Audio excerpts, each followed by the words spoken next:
నరసింహులు గారు నమస్తే సార్. నమస్కారం అండి. సార్ మనకి చిన్నపిల్లలు అడుగుతూ ఉంటారు. నాకు అదే కావాలి, నాకు ఆ బీరే కావాలి, నాకు ఆ జ్యూసే కావాలని సినిమాల్లో కూడా చూస్తూ ఉంటాం. అలాగే అవును. జగన్మోహన్ రెడ్డి గారు ఆయన ముఖ్యమంత్రిగా ఉన్నప్పుడు ఏ సెక్యూరిటీ అయితే ఉందో అదే ఉమ్. సెక్యూరిటీ కావాలి. నాకు ఆ సెక్యూరిటీయే కావాలి, 800 మందే కావాలి మళ్ళా. ఏంటి సార్ అంటే వీళ్ళందరికీ ఏమన్నా ఇంటర్నల్ అఫైర్స్ ఏమన్నా తెలిసాయని ఆయన భయపడుతున్నారా, లేకపోతే ఎలా చూడాలి దీన్ని? అంటే ఏమీ లేదండి. ఆయన ఏమనుకున్నాడంటే ఒక్కసారిగా ఎప్పుడు ఎద్దెక్కనాడు, ఎద్దెక్కితే కిందంతా కాయ కాసిందని ఒక సామెత ఉంది. అంటే నాటు మొరటు సామెత. అంటే ఎద్దు ప్లేస్ లో గద్దె అనుకోండి. ఎప్పుడు గద్దె ఎక్కనాడు గద్దె ఎక్కితే అనేటువంటి దాన్ని మా పల్లెటూరులో ఏం చెప్తారంటే మొరటి భాషలో ఎప్పుడు ఎద్దు ఎక్కనాడు ఎద్దు ఎక్కితే కిందంతా కాయ కాసిందిరా అంటారు.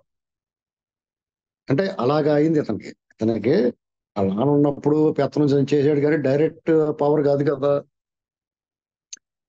ఒకసారి కళ్ళు మిరుమిట్లు గొలిపే విజయం.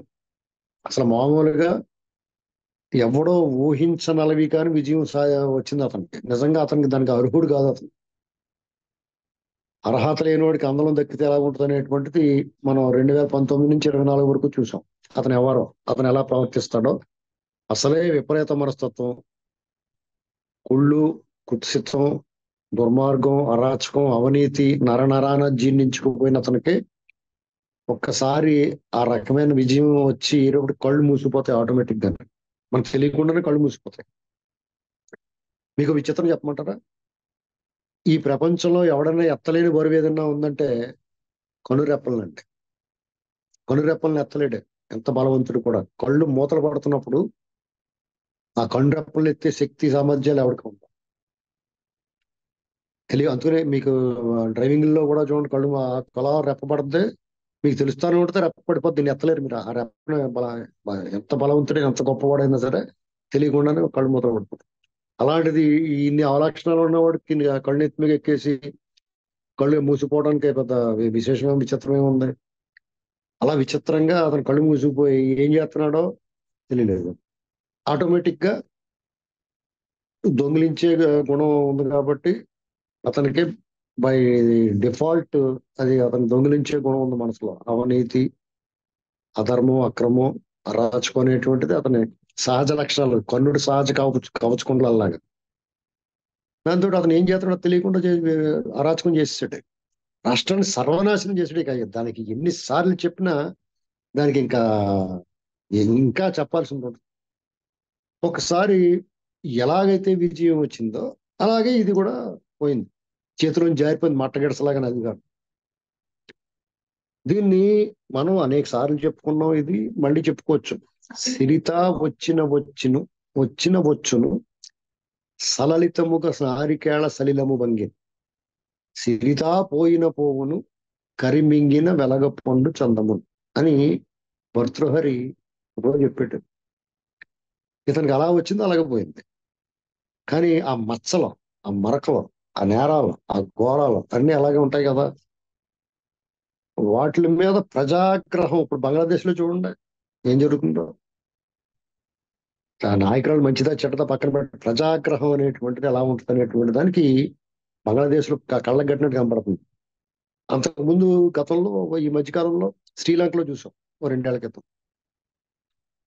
సేమ్ అదే సిచ్యువేషన్ యాక్చువల్ గా ఆంధ్రప్రదేశ్ లో ప్రజల తిరుగుబాటు వాళ్ళదైన రోజుని ఇతన్ని బూట్ చేతలు పారేశారు.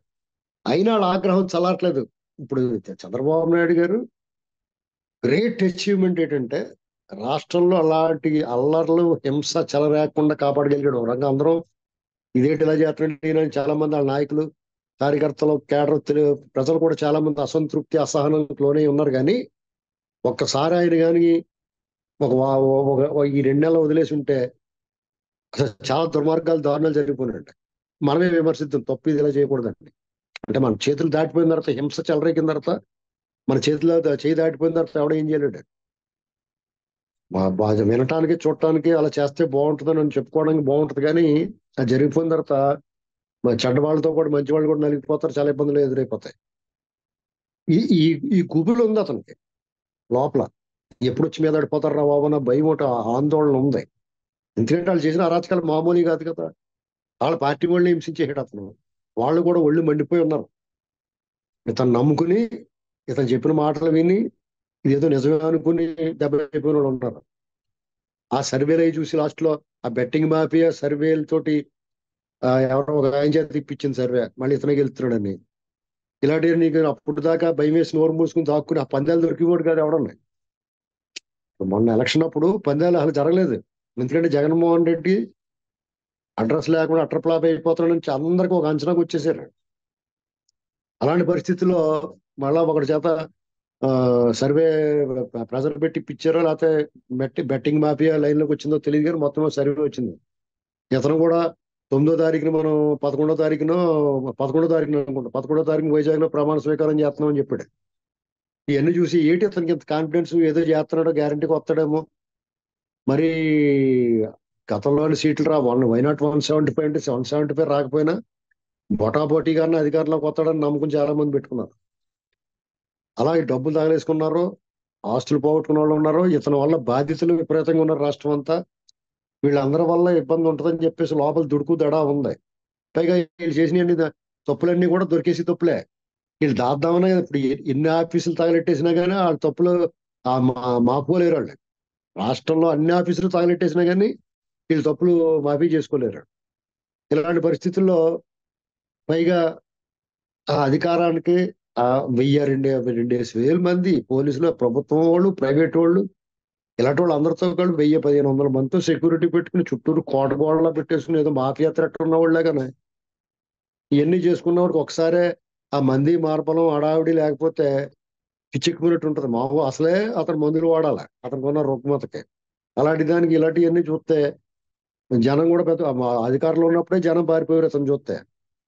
ఇప్పుడు చంద్రబాబు నాయుడు గారు అనుకోండి, ఆయన గెలిపోవటం చాలా సహజంగా తీసుకుంటున్నాడు. ఓడిపోయిన వెంటనే జనంలోకి వచ్చాడు. ఈయన వచ్చాడు జనంలోకి, ఏం మాట్లాడుతున్నాడో బొల్లు తెలియకుండా, ఇప్పటికీ స్క్రిప్ట్ లేకుండా ఆ రికార్డెడ్ లైవ్ అయ్యి ఇప్పుడు సాగవు కదా అన్నట్లు దొరికేస్తున్నాడు. వీళ్ళు మాట్లాడి పచ్చి అబద్ధాలని ప్రజలు తెలిసిపోయి నవ్వుకుంటున్నారు. ఈ పైగా అమరావతి తాడేపల్లి ప్రాంతంలో ఇతను కొంప గబక్కన వాళ్ళందరికీ వాళ్ళని పెట్టిన హింస అందరికీ మాలటోటి ఎవడో ఏట్రా అలా చూస్తున్నారని అన్నారనుకో, అందరూ వచ్చి కూర్చుంటారని ఇంటి ముందు నా భయం ఉంది. అనేక ఆందోళనలు ఉన్నాయి. లేదా శనివారాలు వచ్చేటప్పటికి సిఐడి వాళ్ళు వస్తారేమో. ఇప్పుడు ఇతను ఉన్న పాత అక్రమాస్తుల కేసులు కాకుండా ఈ 5 ఏళ్లలో చేసిన దుర్మార్గాల అరాచకాల మీద రోజు 10 15 100 దాకా చేశారు తప్పులు. చంద్రబాబు నాయుడు గారు మీరు ఈయన పెట్టిన కేసుల్లో పెట్టాలంటే రోజుకు 100 కేసులు పెట్టొచ్చు. 5 ఏళ్లలోనూ రోజుకు 100 చొప్పున ఈయన 2 3 జనాలు సరిపడగా కేవలం బెయిల్ కోసం తిరగడం సరిపోతాయి. జైలు శిక్ష మాట దేవుండదు. 2 3 జనాలు పడతాయి అవి పూర్తి అవడానికి. ఇలాంటి పరిస్థితుల్లో శుక్రవారం వచ్చినట్టు బెంగళూరు పారిపోతున్నాడు అందుకునే ఆయన. ఇక్కడ ఉంటే గబక్కన సిఐడి వాళ్ళు వచ్చేస్తారేమో అని భయం అప్పుడు గుబులు ఉంటది. అయితే ఈ కూటమి వాళ్ళు వాళ్ళ పనులు చేసుకుంటున్నారు. ఏంటి, ఎక్కడ ఏం చేసాడు, ఎక్కడ విధ్వంసం చేసాడు, ఎంత నాశనం చేసాడు, దీన్ని ఎలా చక్కదిద్దాలి, ఎలాగ ఏంటి, వాళ్ళ ముందు మల్టీ టాస్క్స్. ఓ పక్కనే అభివృద్ధి చేయాలి, ఉపాధి కల్పించాలి, ఇతను పాడు చేసి చల్లా చెదిరి చేసిపోయిన దాన్ని సరి చేయాలి, లాండ్ ఆర్డర్ కాపాడాలి, ఈ గోళ్ళు ఉన్నారు. ఇతని మీద అసలు ఒక రకంగా చెప్పాలంటే వీళ్ళ అక్రమాల మీద దృష్టి పెట్టలేదు వాళ్ళు ఇంకా. ఈ ఇతను చెడగొట్టేసి వెళ్ళిపోయిన యంత్రాంగాన్ని అంతా సరి చేసుకుంటాం, ఆ బోట్లు గీట్లు ఆయిలింగ్ చేసుకుంటే సరిపోతుంది. ఇంజిన్ అంతా పాడు చేసాడు ఇతను. ప్రభుత్వ యంత్రాంగాన్ని సర్వనాశనం చేసిపోయాడు. చూడండి, తిరిగి తిరిగి మోటార్ సైకిల్లోనూ ఇందులోనూ ఇంజిన్ లో ఇసుక పోసాడు అనుకోండి, ఎవడన్నా ఎలా పాడైపోద్ది అలా చేసాడు. అంత బోర్గు వచ్చేసింది బండి, ప్రభుత్వ యంత్రాంగం బండి బోర్గు వచ్చేసింది. ఇప్పుడు అన్ని సరి చేసుకుంటున్నారు వాళ్ళు. కానీ ఇతనికి లోపల గుబులు ఉంటది కదా, ఎప్పుడు వచ్చి మీద పడిపోతారో, జనం వచ్చి మీద పడిపోతారా, వాళ్ళ నాయకులే కొడతారా, లేకపోతే ప్రభుత్వమే ప్రేరేపిస్తుందా. అసలు తెలుగుదేశం వాళ్ళు కూడా ఇతను అనుకున్న సౌమ్యులు సాఫ్ట్ కాదు, ఎప్పుడు ఎలాంటి ప్రమాదం వస్తుందో అన్న భయం ఉంది. దీనికి తోడు అతను అంతర్జాతీయంగా మనకి ఎవరికీ తెలియని థ్రెట్ ఏదో ఉండే ఉంటది. ఇదోటి ఎన్నాటి మీద అతను కోర్టును అడుగుతున్నాడు, నాకు ఇలాగ ఇవ్వండి. వాళ్ళు మాత్రం ఎలాగ ఇస్తారు? నీ నువ్వు చెప్పు, నీకు ఎవరి వల్ల థ్రెట్ ఉందో చెప్పాలి కదా. నక్సలైట్ల వల్ల ఉందా, ఉగ్రవాదుల వల్ల ఉందా, ప్రజల వల్ల ఉందా, ఈ ప్రభుత్వంలో ఉన్న రాజకీయ పార్టీలు వీళ్ళని ఏమంటలేదు అనేటువంటి కళ్ళగట్టేట్టు తెలుస్తుంది. ప్రజలతో సహా అందరూ అసంతృప్తి అసహనంతో ఉన్నారు. ఈ ప్రభుత్వం ఏం చర్యలు తీసుకోవట్లేదు, వీళ్ళు ఏమీ చేయట్లేదు, కక్ష రాజకీయాలు చేయట్లేదు అనేటువంటి విషయం స్పష్టంగా అర్థమవుతుంది. కాబట్టి కోర్టుల విషయంలో అతనికి ఏం వెసులుబాటు ఇవ్వవు. సరే ప్రజలు అంటావా, ప్రజలు ఎవడో నేను ఏమే తిరగబడలేదు, ఎవడో ఎక్కడ హింస చెలరేగలేదు. ఇంకా నీకు ఎవరి వల్ల థ్రెట్ ఉంది? నక్సలైట్లు ఊసేయలేదు ఆంధ్రప్రదేశ్లో. నక్సలైట్లు ఊసుంటే జగన్మోహన్ రెడ్డి 5 ఏళ్ళు చేసిన అరాచకాలమే మాట్లాడాలి, ఎవరో ఒకళ్ళు ఊరేపలేదు ఎవడుంది ఏంటండి? చూసాం కదా అన్ని. ఇంకా ఏమైనా ఉంటే అంతర్జాతీయ థ్రెట్ ఉంది, అంతర్జాతీయ థ్రెట్ ఉందని చెప్పాలి. అంతర్జాతీయ థ్రెట్ నీకు ఎందుకు ఉంది? హ్యూమన్ ట్రాఫికింగ్ చేసావా, డ్రగ్ ట్రాఫికింగ్ చేసావా, ఏం చేసావు నువ్వు? అంతర్జాతీయంగా స్మగ్లింగ్ ఏమైనా చేసావా? ఇలాంటి దానికి చెప్పాలి కారణం. అవి ఏమి చెప్పకుండా నాకు పూర్తి స్థాయి భద్రత కావాలి, నేను ముఖ్యమంత్రిగా ఎలా ఉన్నాను అలా కావాలి, నన్ను కూడా 1 సంవత్సరం ముఖ్యమంత్రిని చేయాలి, నా ప్రతిపక్ష హోదా కావాలని సిగ్గు లేకుండా కోర్టుకి వెళ్ళి అడగటం ఏంటండి? ఇతనే ఏం చెప్పాడు? న్యాయస్థానాలు అక్రమాస్తుల కేసులోనూ నువ్వు దొంగడవయ్యా, నువ్వు 10 ఏళ్ళ నుంచి బెయిల్ మీద తిరుగుతున్నావు అన్నారు కూడా ఎవరన్నాను. అంటే ఏం చెప్పేవాడు? ప్రజలు నన్ను నిర్దోషిగా ప్రకటించారు, నన్ను ఘనంగా ఎన్నుకున్నారో, ప్రజలు నమ్మలేదు అన్నారు. ప్రజలు నమ్మటం నమ్మకపోవడం పక్కన పెడితే, నువ్వు 1,00,00,000 కోట్లు కొట్టేసింది వాస్తవం అనేటువంటి నీకు తెలుసు, ప్రజలకి తెలుసు. వాళ్ళు వేరే ఏ కారణం చేత నిన్ను గెలిపించారు. ప్రజలు ఇప్పుడు కూడా నువ్వు అవినీతి చేసావు, డబ్బులు తినేసావు అని వాళ్ళు ఓడించలేదు. అసలు నిన్ను చూస్తే వాళ్ళకి భయం వేసింది అంతే, సింపుల్ గా నిన్ను చూస్తే భయం వేస్తుంది వాళ్ళకి. కాబట్టి నిన్ను అసలు ఎట్టి పరిస్థితిలో ఇక్కడ చంద్రబాబు నాయుడు గారు కూటమా అనేటువంటి సెకండరీ అక్కడ మీరు గాని నేను గాని ఉన్నా కూడా అలాగే వేస్తారు ఓట్లు అతనికి వ్యతిరేకంగా. అతను వద్దనుకున్నారు అంతే. నెక్స్ట్ ఇంకా ఆల్టర్నేటివ్ మనకు చంద్రబాబు నాయుడు గారు అయితేనే ఈ రాష్ట్రం చక్కదిద్దగలడు అనేటువంటిది పూర్తి బాధ్యత వాళ్ళ కూటమి మీద పెట్టారు. ఇది ఇక్కడ జరిగింది. కాబట్టి ఆయన తనకి రక్షణ కావాలి, లేకపోతే ప్రతిపక్ష హోదా కావాలి, లేకపోతే నాకు ముఖ్యమంత్రి ఇవ్వాలని కోర్టుకి వెళ్తే చీయని ఉమ్మేస్తారు, నవ్వుతారు తప్ప సమయం వృధా. కోర్టులు కూడా ఇటువంటి వాటిని వెంటనే కొట్టిపాడేయాల, ఎక్కువ విచారణకు అవకాశం ఇవ్వకూడదు. ఎందుకంటే టైం వేస్ట్ పనులని వాళ్ళు స్పష్టంగా చెప్పేస్తారు కదా. కొన్ని పిటిషన్లు కొట్టేస్తారు వాళ్ళు, పైగా ఫైన్ కూడా వేస్తారు. అలాంటివి చేయాలి. ఏదో ప్రతిపక్ష హోదా కావాలంటే ఎలా అడుగుతావా ప్రతిపక్ష హోదా అని చెప్పి అడగాల. అలాగే ఈ రక్షణ అంటే నీకు ఏం తక్కువైంది రక్షణ? నీ ఇంటి చుట్టూరు పెద్ద పెద్ద గోడలు కట్టేసుకున్న ఒక కమిషన్ వేసి కావాలంటే వాళ్ళు పరిశీలించుకుని నీకు ఏ రకమైన ఇబ్బంది ఉంది అనేటువంటి గమనించుకోవచ్చు వాళ్ళు. ఇలాంటివి మాట్లాడతాడు అతనికి ఛాన్స్ ఇస్తే. ఏమీ చేయకుండానే అడుగుతున్నాడు అతను. వీళ్ళు నిజంగా రెడ్ బుక్ ఓపెన్ చేసి ఇతని మీద ఇప్పుడు వరకు ఒక్క కేసు కూడా వీళ్ళు ముందుకెళ్ళలేదు. ఆల్రెడీ నమోదైన కేసుల మీద కూడా వీళ్ళు ఎవరు ముందుకెళ్ళదు. ఆయన మీద 307 కేసు కూడా నమోదై ఉంది. ఎందుకంటే రఘురామకృష్ణరాజు గారి కేసు ఉంది. మరి దాని మీద కూడా ఇప్పుడు వరకు కదపలేదు. వాళ్ళ తాలూకు సంబంధించిన వాళ్ళు ఎవరికి కూడా నోటీసులు ఇవ్వలేదు, విచారణ కూడా పిలవలేదు. ఈ 6 నెలల్లో లేకపోతే 2 నెలల్లో తర్వాత గ్యారంటీకి పిలుస్తారు అనుకుంటున్నాను నేను. ఇతని తాలూకు మనుషులు ఇంకా ప్రభుత్వ యంత్రాంగంలో ఉన్నారు కాబట్టి వాళ్ళు ఎంతో కొంత సమాచారం ఇచ్చి ఉంటారు. నీ మీదకు అప్పుడే రారు కానీ 1-2 నెలలు ఆగిన తర్వాత వస్తారా బాబు చూసుకో జాగ్రత్తగా అని చెప్పుంటారు. అతని ప్రయత్నాలు ఢిల్లీ వెళ్ళి చేసిన ప్రయత్నాలు ఏమి ఫలించలేదు. ఎవరో కూడా అతని దగ్గర చేర్చుకుంటలేదు. ఎందుకంటే మునిగిపోయి పడవ మామూలుగానే ఎక్కరు. మునిగిపోయిన తర్వాత ఎందుకు ఎక్కుతారు? పడవ మునిగిపోతుంది అన్నప్పుడే ఎక్కరవడం. ఇది ఆల్రెడీ పూర్తిగా మునిగిపోయిన తర్వాత ఎవడు ఎక్కుతాడండి? దీన్ని ఎవరి దగ్గర తీర్చుకుంటాడో. కాబట్టి ఈయన మారడండి. మారినా కానీ ప్రయోజనం లేదు. అంతే అతను ఏం చేస్తాడు? మనం మారినా కానీ ప్రయోజనం లేదు, నన్ను ఎవడ నమ్మడరా బాబు. వాళ్ళ తాలూకు పత్రిక ఉంది, బిషప్ పత్రిక, అవినీతికి అక్రమాలకి పుట్టిన పత్రిక అది.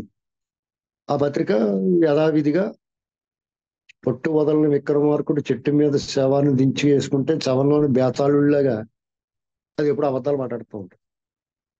యథావిధిగా వాళ్ళు ప్రచారం చేస్తూ ఉంటారు. ఎప్పటికప్పుడు వాళ్ళు కోటింగ్ పడిన తర్వాత నోరు మూసుకుంటారు. ఇప్పుడు వాళ్ళు ఏమీ ఎందుకు చేస్తున్నారు అనుకుంటున్నారు? మళ్ళీ నోరు పారేసుకుని వాళ్ళు ఎందుకు పారేసుకుంటున్నారు అనుకుంటున్నారు? వీళ్ళు ఏమైనా వచ్చి 2 పీకుతారేమో, అదిగో లబోదిబోమని మళ్ళీ కొడుతున్నారని చెప్దామని. వాళ్ళు ఎందుకు చేస్తారు అలాగా? మీరు అందరూ నోరు మూసుకున్న తర్వాత ప్రజల్లోనూ కేడర్లోనూ పూర్తి ఆగ్రహావేశాలు పెరిగిన తర్వాత వాళ్ళందరూ బయటకు వచ్చి ఈ ప్రభుత్వం ఏం చేయట్లేదు, మన పని మనమే చేసుకోవాలని వాళ్ళందరూ కూడా బయటకు వచ్చి మిమ్మల్ని తనటం మొదలు పెట్టిన తర్వాత వాళ్ళు చర్యలు తీసుకుంటారు అనుకుంటున్నాను. వీళ్ళంతా వెరైటీ. జగన్మోహన్ రెడ్డి అతనంతటా అతను కొట్టించాడు, అతనంతటా అతను ప్రేరేపించాడు. వీళ్ళు ఎలా ప్రేరేపించారంటే వాళ్ళు అలా చేయరు, వాళ్ళ పనులు చేసుకుంటూ పోతారు. ప్రజల్లో ఉక్కపోత గురై ఉడుకుమోత్తనం పెరిగి ఉక్రోషం పెరిగిపోయి వాళ్ళ కసి కదా బాధపడ్డ వాళ్ళు ఉన్నారు కదా. అన్ని వైపులా అన్ని ప్రాంతాలు అన్ని కులాల వాళ్ళు అన్ని మతాలు అందరికీ ఇబ్బంది పడ్డారు ఇతని వల్ల. వాళ్ళందరిలో రోజు రోజుకి అసహనం పెరిగి ఆటోమేటిక్ ఏమవుద్ది, ఆగ్రహావేశాలు పెళ్లిబుకి బయటకు వస్తారు. బయటకు వచ్చి వీళ్ళు ఎక్కడ కనపడతాక నిలదీస్తారు, లేకపోతే ధర్నాలు చేస్తారు.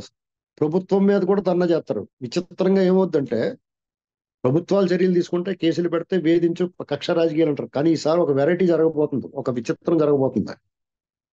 ప్రజల డిమాండ్ మేరకు ప్రజలు ఆందోళన చేస్తారు. చంద్రబాబు నాయుడు గారి గవర్నమెంట్, జగన్మోహన్ రెడ్డి గవర్నమెంట్ లో ప్రజలు ఆందోళన చేశారు. రైతులు కానీ, విపక్షాలు, ప్రతిపక్షాలు, ప్రజా సంఘాలు అందరూ రకరకాల అంగన్వాడీలు అందరూ చేశారు.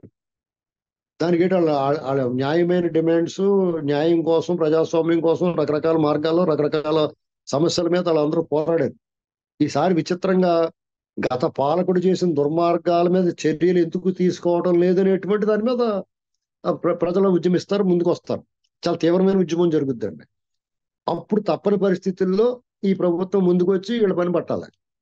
దీనికోసం వెయిట్ చేస్తున్నారేమో అనుకుంటున్నాను కూడా. చూద్దాం సార్ మరి ఏమవుతుంది మొత్తం వ్యవహారంలో.